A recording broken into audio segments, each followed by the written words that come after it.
You may not be able to experience something for the first time twice, but there's always a chance you could discover something that creates the feeling as though you did. What is up, everybody? I am NerdRage36, and I just wanted to come on and talk about a game series that I have been playing recently, and I actually just finished not too long ago, and that is the White Knight Chronicles series. Now, like I said at the beginning, I'm not joking when I say this series is insanely similar to Xenoblade. Like, if you watch Retrobird's channel, you probably saw a comment that I made on his Has Gaming Lost Its Magic video, and yeah, there's just no other way around it. This series, is basically Sony's Xenoblade. Although what's funny is this series came out first. This game came out in 2009, and these two came out in 2011, and Xenoblade, 2012. It's almost like they were building up to something. But yeah, I just wanted to talk about it for a bit and just, I don't know, give my thoughts on it. Now, I first heard about this series through Alpha Omega Sin in one of his old pickups videos, and I'm like, all right, that looks interesting. I might check it out at some point. Then one day while I was out, this was before I started recording again, I found the strategy guides for the first two games. There's no strategy guide for the other one. But yeah, I found these. I'm like, well, damn. I mean, I'm already interested in checking these out eventually, so I'm definitely going to need these. So I picked them up. But it wasn't until I found out that there was a PSP game that it went from, well, a YouTuber I like recommended this series, I'll check it out eventually, to, okay, I need to actually start looking for these, like, proactively. And as you can see, this one only released in Japan and in the PAL regions, which I guess made it a little more desirable, and plus, just another Sony-exclusive PAL import. That is way too funny to not go after. But yeah, so I started hunting them down, and I actually started playing for the first time at the beginning of this year, 2025. Like, literally after New Year's, I popped in the first game and just started giving it a whirl. And holy crap, it really does just remind me so much of Xenoblade. And there's a couple of things that they are comparable in, but there is a big one, but I'll be getting to that later. I guess one of the first ways I'll explain some similarities is in White Knight Chronicles 1, actually both of them, both the PS3 games, there is a town extremely similar to one in Xenoblade 2. In White Knight Chronicles, it's the City of Greed, and in Xenoblade 2, it's hang on, I got it sitting over here because I can't remember. It's the town Gord on the Titan Torrigoth. I would show screenshots, but I can't find a single screenshot from either game high-res enough to look appealing. So you're just going to have to look it up yourself or play the games yourself. But also, this isn't even Xenoblade related, but it's another series I really like. Again, in the first game, well, both PS3 games, there is an area in the desert area, redundant, that looks straight up like Spargus from Jak 3, another series I really like. What?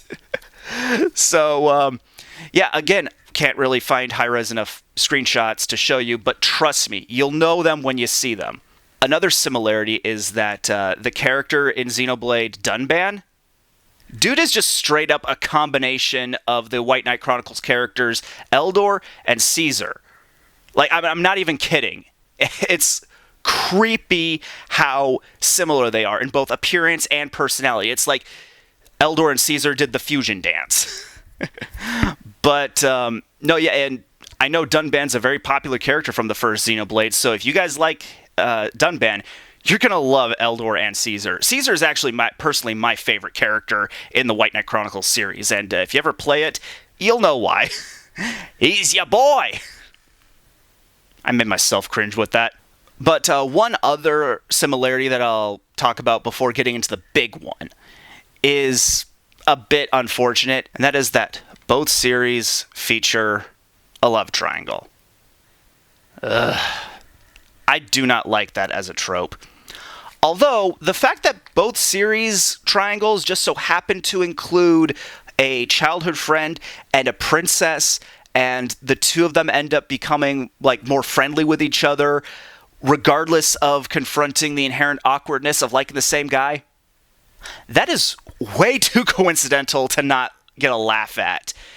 And I guess I could just let it go, but still, it's a trope I don't care for. If you ask me, more romances in fiction need to be structured the way they were in either The Last Story or Dragons. Now, the one place where these two series really match each other, really remind me of each other, is in the gameplay. It is spookily similar. And I don't know exactly how well this series was received, and I do know that Xenoblade became obviously one of the more popular series within this genre, sort of that single-player MMO type. And it does make me wonder if these White Knight Chronicles wrapped up before Xenoblade ever released, so it does make me wonder if instead of all three White Knight Chronicles games being released before Xenoblade 1 even released, if at some point there was I guess maybe release this game a year earlier and then Xenoblade released between it and the others, maybe this series would have gotten a bit more popular, now that people understand the gameplay a little bit more. And I'm really hoping that I can convince some of you who are fans of Xenoblade to check this series out. If you want another Xenoblade type experience, please just check out White Knight Chronicles. But yeah, the gameplay. The best way I can describe it is that White Knight Chronicles gameplay is like a mix between Kingdom Hearts. Oh look, another series I really like. You can probably see why I've become so enamored with White Knight Chronicles. But yeah, Kingdom Hearts mixed with Xenoblade. Now, why am I saying that? Well, it's because the combat is imagine the command menu from Kingdom Hearts, but each category is arranged into a hotbar like in Xenoblade. And you can customize what moves you put into each hotbar, whether it's regular attacks or magic, or something that really makes this series unique, and that is the combo system. Now, what you could do is you take basic attacks that you have for the hotbar that you can unlock via skill trees, and you can combine them. It's like a thrust attack, shooting the enemy up, and then smacking them down. Basically, those were all three separate moves that you can unlock in a skill tree, and then you can combine them into a single move for more powerful attacks. And that is really unique. More powerful moves use up a meter called AC, or ability chips. But here's the downside to that. The AC points are also used for transforming into the titular knight. Now, under normal circumstances, that would be looked at as a really cool risk-reward type system. Do I want to use a powerful move now? Do I want to use a combo move now? Or do I want to save it up to transform into the knight? Which would be great. Unfortunately, there are enough large-scale enemies like trolls or golems or ents or dragons that transforming into the knight is basically the most logical option. There's way too many larger scale regular enemies. They're not even mini bosses or bosses. They're just large enemies scattered throughout the world. That wasting AC points on combo attacks is basically you don't want to do that. You want to go with transforming into the knight, which is unfortunate because it was an interesting addition to the combat system. And it just, if only there was another like meter or resource that was used for transforming into the knight, then things would balance out a lot better. Oh well. But there is an interesting thing with the combat, and you actually see it sort of progress throughout the series, throughout these 3 games. Now, 1 and 2, they have, like, the combat, like the command menus and hotbar and all that, there's a charge-up meter that basically, like, creates a certain delay for, like, executing certain attacks, kind of like, well, in Xenoblade and MMOs of the like, where you have to wait for attacks to charge up before you use them. Now, in the first game, even upon entering combat, you have to wait for the thing to charge up. So it's a little slower paced, much like Xenoblade 2, which admittedly is not my favorite combat system in the series, but I know some people are actually more into the slower, sort of strategic element of Xenoblade 2, so maybe you'll be into that. But then, in White Knight Chronicles 2, the charge-up meter is already pre-charged upon entering combat, so you're good for at least 1 attack. So that's a really cool improvement that they actually made. But then by White Knight Chronicles Origins, you just don't have a charge-up meter. You just have, like, the hotbar and command menu type thing with a single basic attack. And then all the other moves that you can unlock and put in the hotbar use up AC points, which I guess leads me into talking about this game more directly. Remember when I said that if only there was a way to use a separate meter to transform into the knight? This one does use a separate meter for transforming. Unfortunately, you don't transform into a knight. This is Origins, after all. This is a prequel, so you're actually fighting the knights in this one. In this one, you transform into something called Optimus. No, not that one. Though that would be awesome. What an Optimus is basically just like a special armored form of a regular character that's a little faster, a little stronger, and it refills your health and magic, like, right away. So that's a little disappointing. But it's still cool to use, especially when you are fighting the knights. It is, like, kind of thematic in a way. But then there's also just kind of a weird thing they do with transforming throughout the series. So in the first game, when you transform, if another character in your party can transform into a knight, you got to manually switch to them and then transform for them. The AI doesn't transform, and you can't group transform, which I could see that being used for some form of strategy, though it is a little clunky.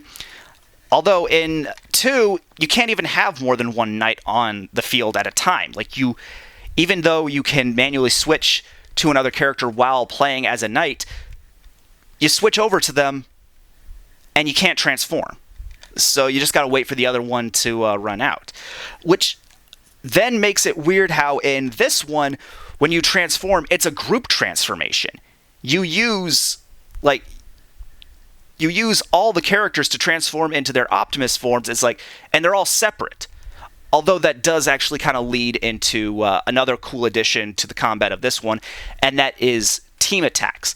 Once you're in Optimus form, like, you can build up the meter again, and up to 4 times, and each, like, time you build it up, you can use one of 4 team attacks. And of course, the 4th one is like a super powerful team attack that actually does sort of give you a knight form, but it's only, like, useful for 1 attack.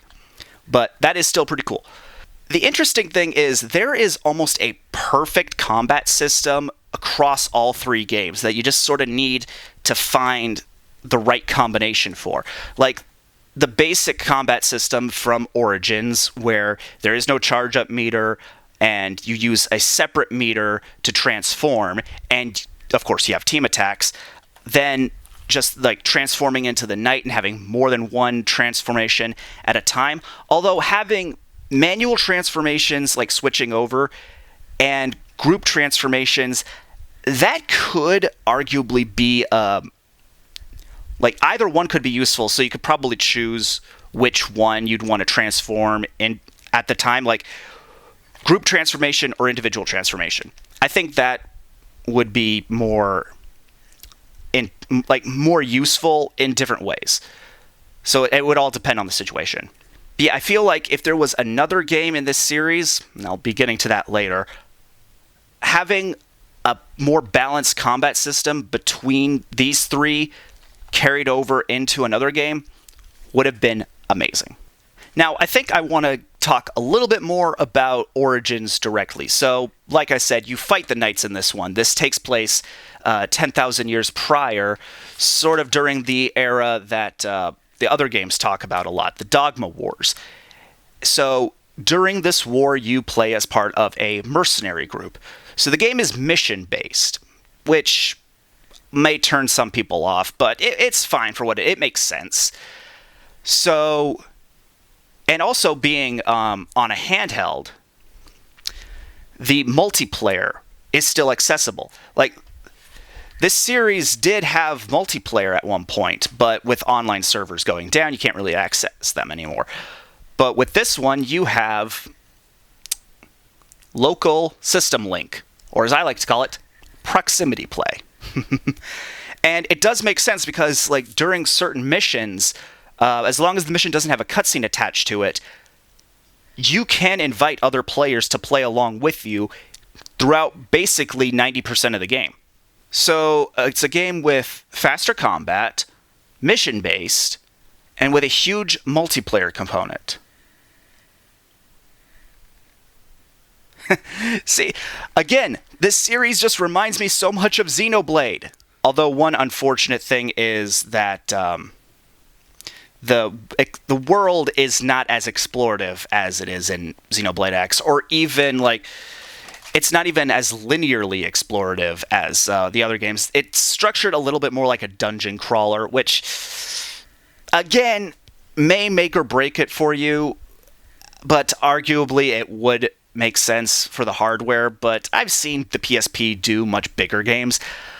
I think one of the reasons they had to scale down the world in Origins is because there are so many side quests to do. Another similarity between it and Xenoblade X is the fact that like you have your regular missions and regular chapters, but you can raise your affinity with various characters on the train. Your base of operations is a train in this, and I just think that's cool. But you could raise your affinity with certain characters and then unlock up to 3 side quests to do for that character specifically, which does like sort of flesh out certain characters more, or it give you more of a sense of what's going on in the world. And that is like there's a lot to do. Like let me put it to you this way. I expected to have this video ready and released when I was in Retropalooza. Like, I was expecting to have recorded it the week before, edit it, and then just like have it scheduled to release on that Saturday. But this game just kept going. Like, you can't complete the 3rd quest for every major character until you reach the final chapter anyway. And for 4 characters, when you finish their side quests, like all 3 of their side quests, it unlocks another character to raise affinity with and do side quests. What? It's like an entire second game just got stapled on at the end, but this game just kept going. And whether you think that's a good thing or a bad thing, you can definitely say that this game gives you stuff to do. Like, it's definitely fun to like chip away at it, especially in a handheld format. So there is that. One last thing I'll talk about before I get into like major spoilers, just a few odds and ends. Performance. So this game runs okay.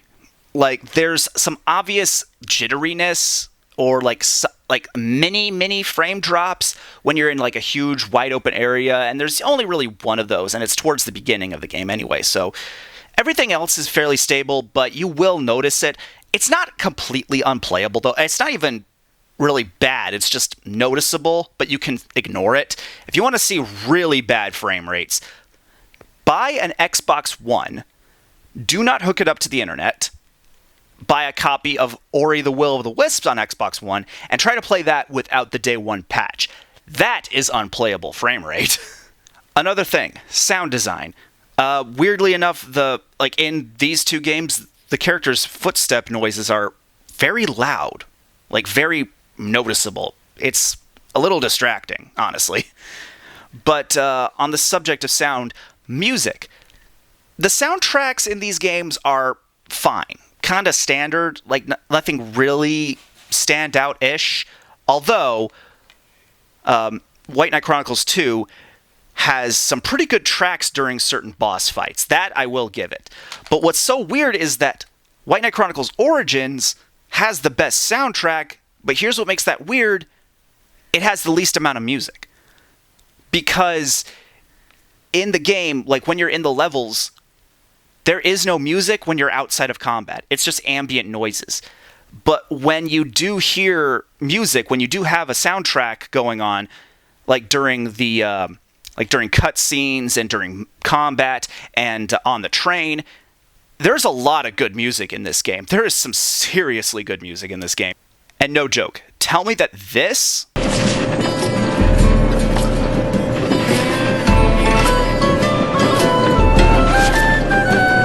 doesn't sound just a bit like Majora's Mask.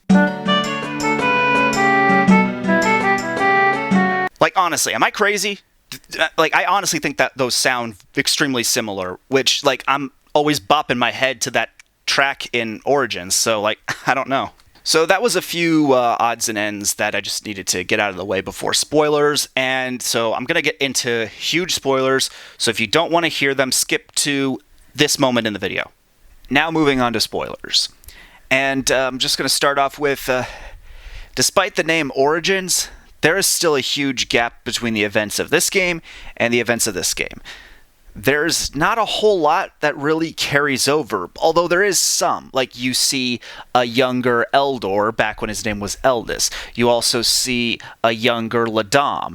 You give Thomas his blade that eventually gets passed on to Leonard. There's a few things going on, but there's weirdly not a lot that connects this game to the others, despite the name Origins. This is where I think the Japanese name of White Knight Chronicles Origins makes a little more sense. This one in Japanese was called Dogma Wars, named after the event going on at the time, and really all you're doing is exploring more events and more personal stories and other cultures that are affected by the war, not just Yshrenia and Ithwani.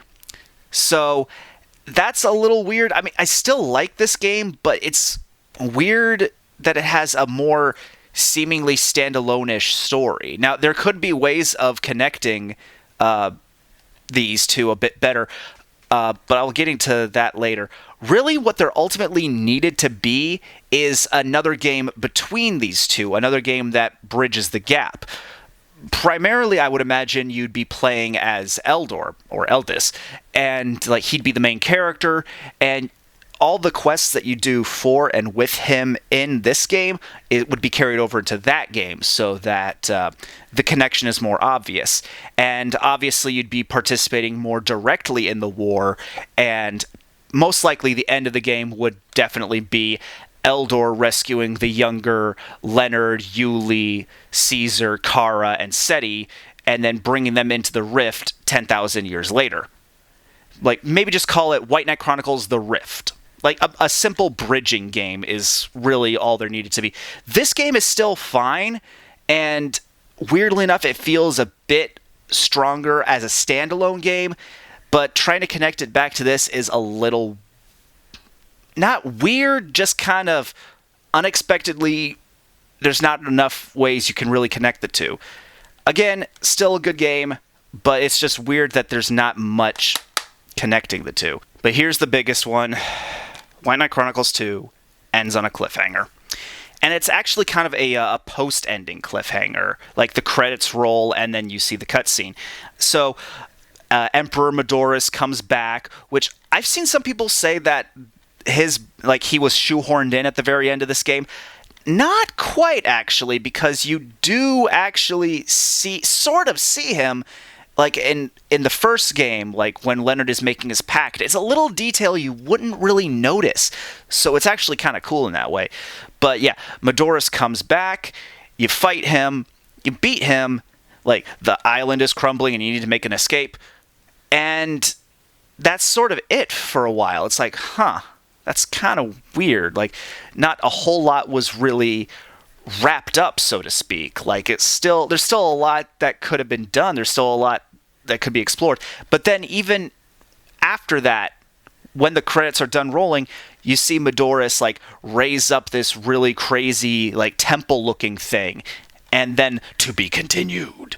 It's like, what?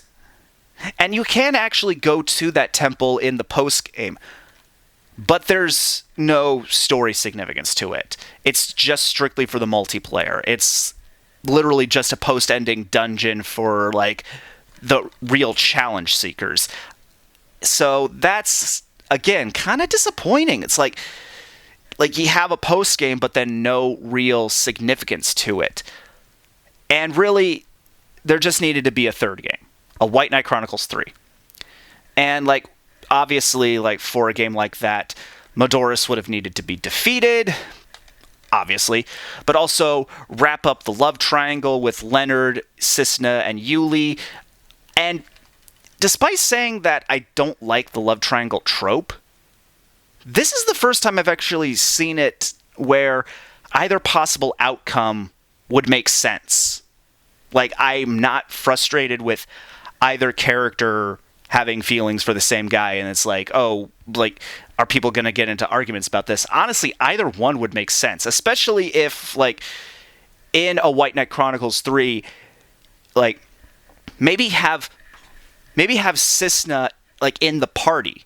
Like, that would actually be a really cool, like, progression of her character. Like, goes from damsel in distress to, like, a queen and leader of the army, and then in the third game, a full-on warrior. She's in the action.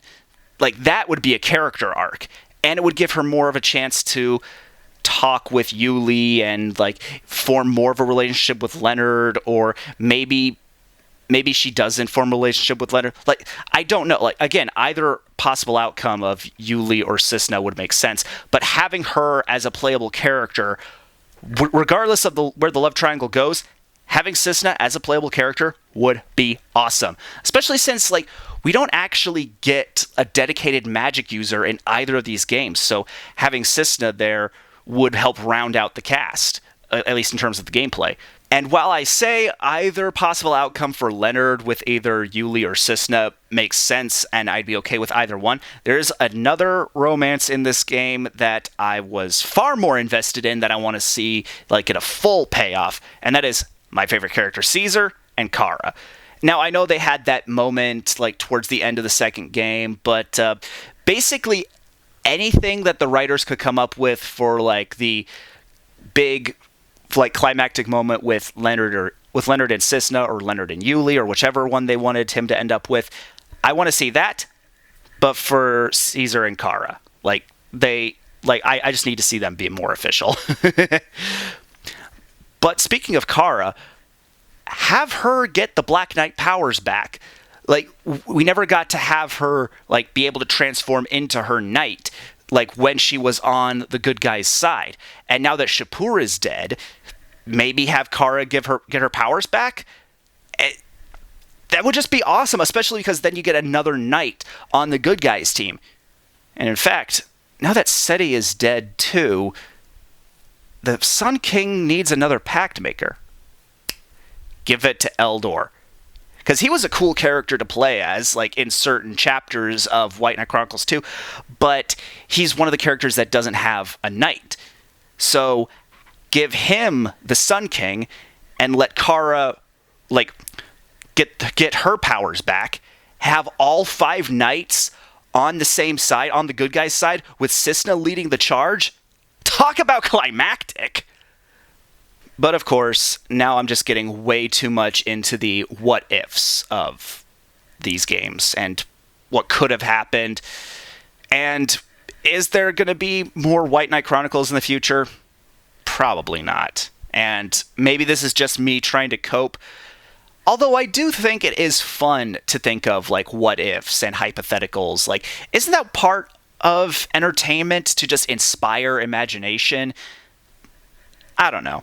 I just like these thoughts of like what a White Knight Chronicles 3 or a bridging game between Origins and 1 have been fun, like shower thoughts or zoning out at work thoughts. Like I've had a lot of fun with that, and might even just like Photoshop some stuff together, see what this thing of mine can come up with. But again, it's probably never going to happen. I mean, it's definitely never going to happen. Honestly, like I don't even know if Sony remembers they own this franchise. It's disappointing for sure. And honestly, I'm just going to say this. If you don't like the White Knight Chronicles series because it's unfinished, that's understandable. I can see that as a valid criticism. But I don't think that's the fault of the games themselves. It's just an unfortunate circumstance. And for what we have already, honestly, I think it's still a really good series. It honestly became one of my favorite PlayStation 3 series, to be honest. Not quite one of my favorite PSP games, but it's definitely up there. And I don't know, like, I understand if, like, you were playing these when they were new and, like, they just never got finished and that you were so disappointed or blue-balled that you just decided, like, no, these aren't that good. But in all honesty, I really think any of you out there should give these a shot. Like, whether you tried them before and were disappointed by the lack of a finale, or you've never even heard of these games, I genuinely think that you should give them a shot, especially if you went on to play Xenoblade and eventually liked this series as well. Like, honestly, like, if you like Xenoblade and you just wanted more of it, I mean, there's already a ton of Xenoblade out there, but, like, this is almost like a Xenoblade-esque prototype, but PlayStation. So, again, I understand the criticisms. I understand that Xenoblade is a far superior game to White Knight Chronicles, but that doesn't mean these are bad. This series is certainly not perfect. In fact, there ended up being a lot of just weird decisions that I ended up not quite enjoying as much as I thought I would. Like, this series has its flaws, no doubt about it. But I still think it's a great series. And one last thing I will say, and this is entirely, like, subjective. Like, I don't expect anyone to relate to what I'm about to say here. But one thing that will always make this series, and the first game in particular, almost important to me, is, again, how much it reminded me of Xenoblade. It gave me a feeling of discovering a game for, like, playing, not only discovering another game I really like, but the feeling as though I was playing another one of my favorites for the first time twice. And it reminded me so much of Xenoblade that when I was first playing this game, and, like, I eventually went to work and was just kind of zoning out, I would start humming the Gara Plains music. And then that just made me flash back to when I first played Xenoblade 1 back in high school, and just remembering, like, that time. I got the game for Christmas, and then sometime after, a friend of mine invited me over to just hang out at his place, and we were watching some stand-up comedy together, and I was remembering some of the jokes during that special, and it's like, White Knight Chronicles reminded me of Xenoblade, reminded me of the first time I played Xenoblade, reminded me of just really good memories. And on top of that, just creating another game I ended up really liking. And if you ask me, that's worth all the flaws in the world.